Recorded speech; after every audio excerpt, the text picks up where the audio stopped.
So, yesterday it seems that Mrs. Shepherd was very impressed by what we were doing, and she sent me a note. And in that note, she'd asked for us to do something. So I'm going to read you the letter that Mrs. Shepherd has sent to Year 1, and then hopefully I can show you how we can do something to make Mrs. Shepherd smile. So our letter says, Dear Year 1, well, haven't you had a big surprise the last 2 weeks? A strange egg, a letter, an email, and even an egg that hatched into a snake? That was very scary. I've been looking at your portfolios and I'm so impressed by all the things you've been learning about non-fiction books and eggs. I really do not know very much about eggs, so I was wondering if you could help me learn more. I would really like you to make a non-fiction book about eggs for me.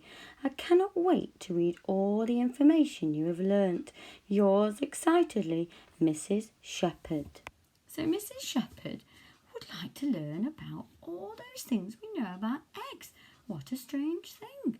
I wonder if she's just so fascinated from all the things we've been doing. So, I'm going to show you in the next slide how to make a non-fiction page and how to do a front cover and how to do a contents page. Today we're going to do our front cover, our contents page, and we're going to do one page about eggs. And then tomorrow we're going to add even more to our book.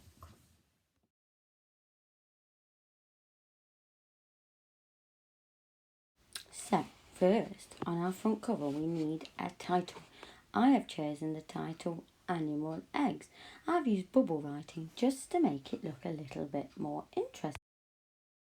Next, we need to do some illustrations.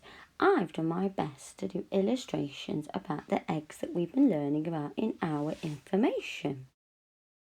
Then we need to add an author's name. This will be your name. I've written by next to mine to show that I wrote the text. And finally, I coloured in my writing to make it look eye-catching, and so somebody would want to pick up my book.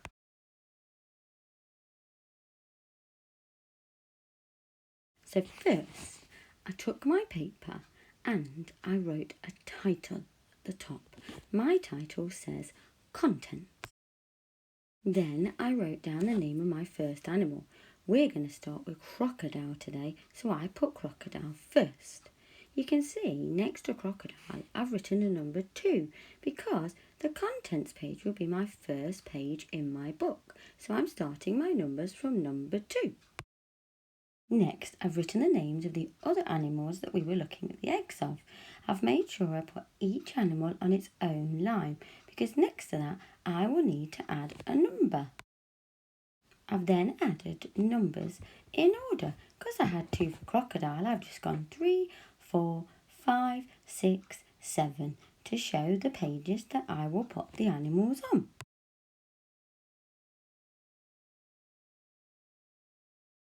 On my non-fiction page, I've made sure I've got space for a picture and an illustration and a title and some writing. First, I've added a title. Because we're writing about crocodile eggs, I've written the title of Crocodile Eggs. Next, I added a diagram of the crocodile egg. Now remember, it's white with green spots, so that's what I've made my egg look like. Now I looked at my notes from yesterday. First, I looked at the fact that it was 10 centimetres and it was white with green spots, and I put this information into sentences. So now I look back at the information in my notes again, and this time I looked at how it talks about how long the eggs need to incubate, which was 65 days, and how their mum has to keep them warm and damp. I then put this information into sentences.